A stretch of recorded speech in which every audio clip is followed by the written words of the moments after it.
Ahojte, máme tu dlho očakávaný test rezbárskych nožov, a to obľúbený Morakniv versus profesionálny a český Narex Bystrzyce a potom novinka nože od značky Beavercraft, čo je taká férová cena za férovú kvalitu.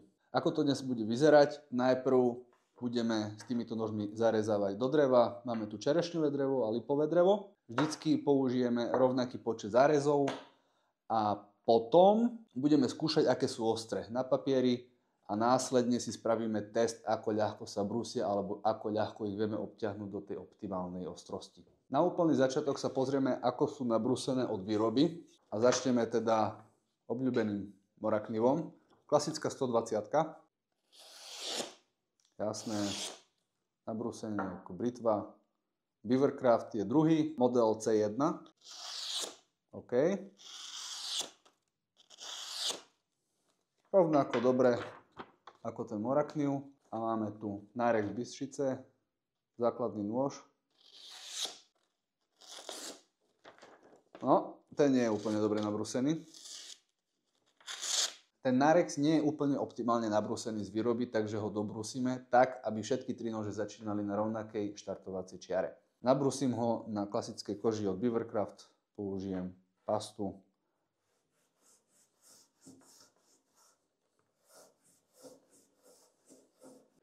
Pomôžem si drievkom.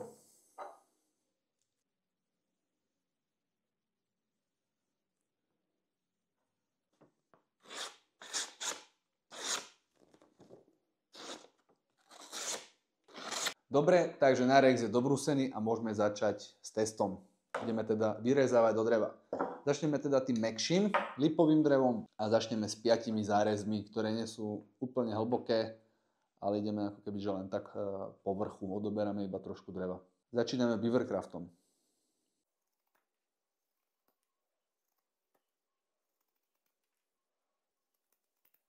To bol Beavercraft, veľmi dobre reže. Teraz ideme na Morakniv 120.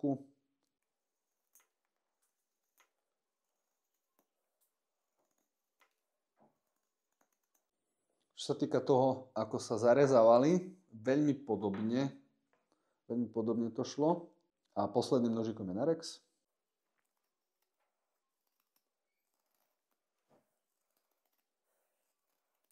Narex šiel asi najťažšie, ale to bude tým, že nie je úplne optimálne dobrúsený. Každý si ho potom môže doma dobrúsiť tak, ako uzná za vhodné. A poďme sa teda pozrieť, či nastala zmena v ostrosti, keď sa pozrieme na papier. Takže Morakniv, žiadna zmena.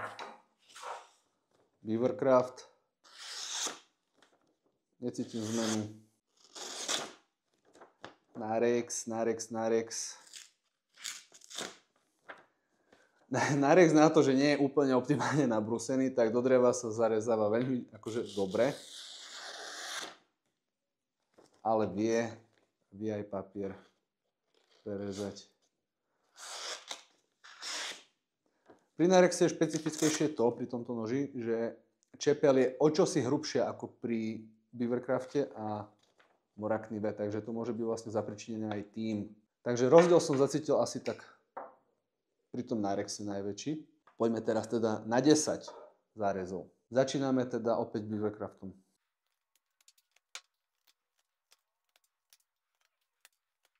Morakniv. A Narex. Poďme sa pozrieť na papier. Začíname teraz Narexom.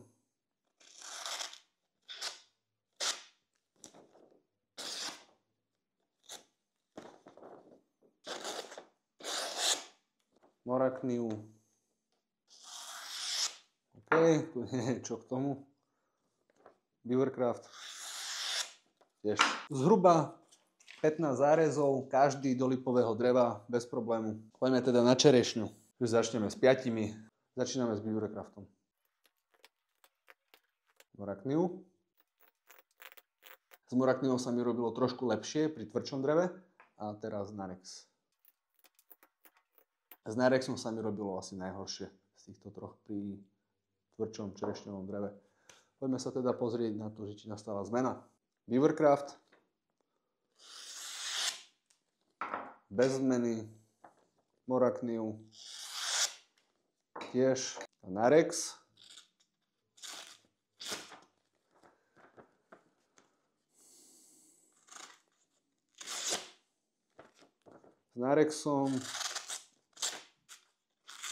S Narexom to nie je úplne také ružové.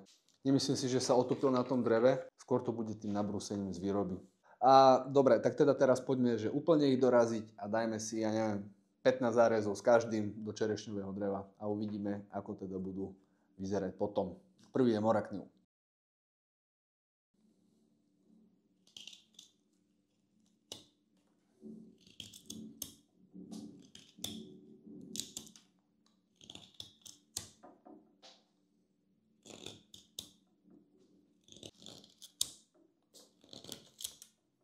Dal som až 20.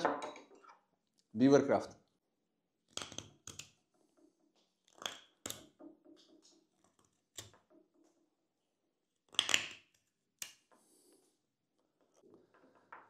To bol Beavercraft, s ktorým sa mi robilo opoznanie ťažšie ako s Moraknivom pri tvrdšom dreve. A posledný je Narex.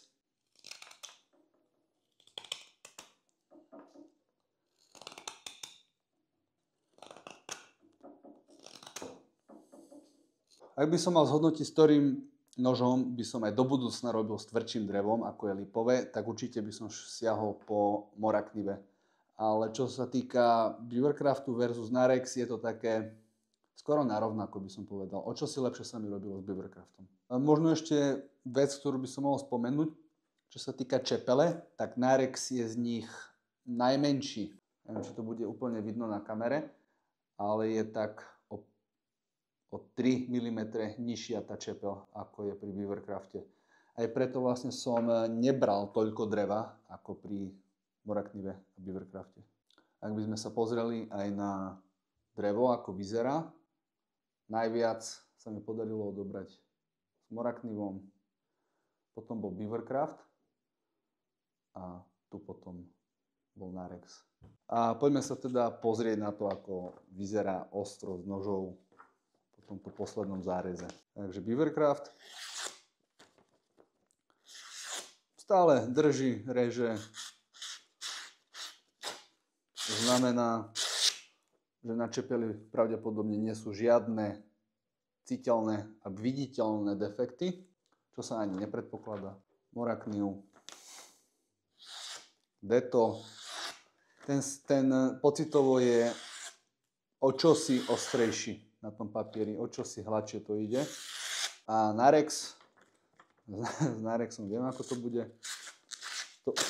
Úplne to nejde. Opäť hrubšia čepel, skôr štiepy, ako keby mala rezať. Ale keď sa nájde ten správny uhol, tak to ide. Samozrejme, treba si zvyknúť. Stále tie nože ešte ale netreba dobrúsiť alebo prejsť minimálne na tej koži. Takže ešte by som im dal jedno kolo, aby sme vlastne uvideli, že kedy vlastne príde ten moment. Pokračujeme na tej čerešni a z druhej strany. Začíname s Narexom. Takže to bolo približne 30 ďalších zárezov. Začína to byť jemne cítiť, že už sa tupí ten Narex, že už to bolo, ku koncu to už bolo oveľa ťažšie. Druhým je Morakniv. Ďalších 30 pre Morakniv a posledný Beavercraft. Poďme sa teda finálovo pozrieť na to, že či to vidno aj na papieri. Takže Beavercraft. Na papieri to ani tentokrát vidno nie je, ale pocitovo to už šlo oveľa ťažšie. A už som to zacítil aj na papieri. Takže Morakniv.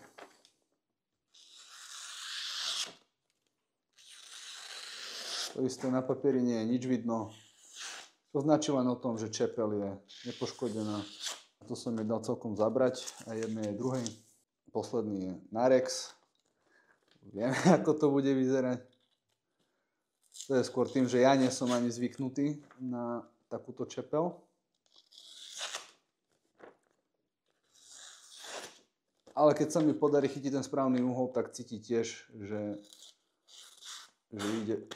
že ide bez problému.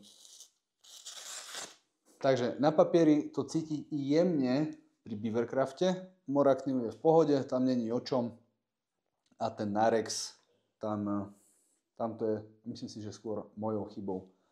Ale už pri tom vyrezávaní do dreva už to je cítiť, že už všetky tri treba trošku prebrúsiť. Tak poďme sa teda pozrieť na to, ako budú performovať po jemnom nabrúsení. Povedzme, každý dostane 10 potiahnutí po každej strane. Takže Beavercraft ako prvý.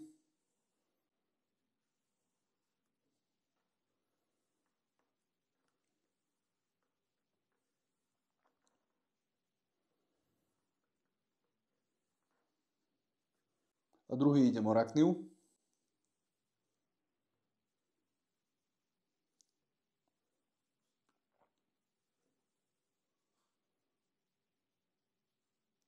A posledný Narex.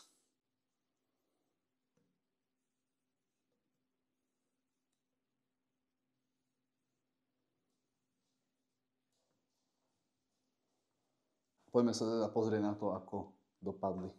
Najprv pôjdem 5 zárezov s každým do lipového dreva a uvidíme, či tam budem cítiť nejaký rozdiel a potom si dáme 5 na čerešňovom. Pri Narexe super, výborne nabrúsený aj za tých 10 ťahov Morakniv. Odoberá riadne kúsky toho dreva. Tam cítiť tiež, že je dobre nabrúsený a ľahko sa teda brúsi. A posledný je Beavercraft, to tiež ide ako po masle. Tak čerešňové.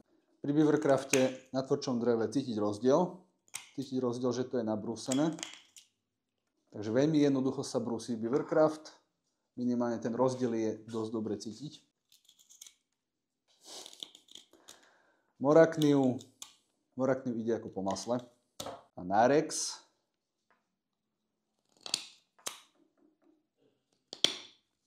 Narex o čosi ťažšie. Narex sa asi bude najťažšie aj brúsiť, aj kvôli oceli, ktorá je použitá. Takže poďme si to uzavrieť. Za mňa Beavercraft na mäkké drevo bez problému. Aj na to tvrdšie, na ten začiatok, veľký nôž je za mňa fajn. Ľahko sa brúsi, rýchlo pocítite rozdiel. Čo sa týka nejakých väčších projektov z tvrdého dreva, určite by som neriešil Beavercraft. To bolia ruky z toho. Morakniv za mňa vyhral oproti Narexu a Beavercraftu. Už len v tom, že najlepšie si držal to ostrie aj pri tvrdom, aj pri mäkkom. Odoberal veľké kusy toho dreva, presne tak, ako som chcel. Nožík na začiatok, keď začínam s rezbárskym dielom, veľmi dobre sa brúsi, ten rozdiel tiež cítiť. Čo sa týka Narexu, Narex za mňa v tomto asi bol najslabší, v tomto teste. Zároveň nie som zvyknutý na používanie takejto čepele, ktorá je o čosi hrubšia a to skosenie o čosi strmšie. Za mňa ale najtvrdšia oceľ minimálne pocitovo pri tom brúsení a opätovnom získaní tej ostrosti, ktorú potrebujem na to odoberanie materiálu pri tvrdšom dreve. Pri mäkkom dreve bez problému. Takže za mňa Morakniv víťaz, potom ide Beavercraft a Narex na 3. mieste. Čo sa týka cena výkon, najlacnejší Beavercraft, oni sa netajia tým, že vlastne je to ferová cena za ferovú kvalitu. Mora je niekde v strede a Narex je vlastne najdražší z týchto troch. Preferovaný profikmi, je to vlastne aj tak značka je naučená na to, že predáva profikom a profici ju používajú. Čo sa týka šírky portfólia pre rezbárov, Narex a Beavercraft, veľmi široké portfólio. Morakniv má iba základné nožíky. Máte skúsenosti s nejakými inými rezbárskymi značkami? Ak áno, kľudne nám povedzte v komentároch, môžeme sa na nich pozrieť, otestovať a povedať svoj názor.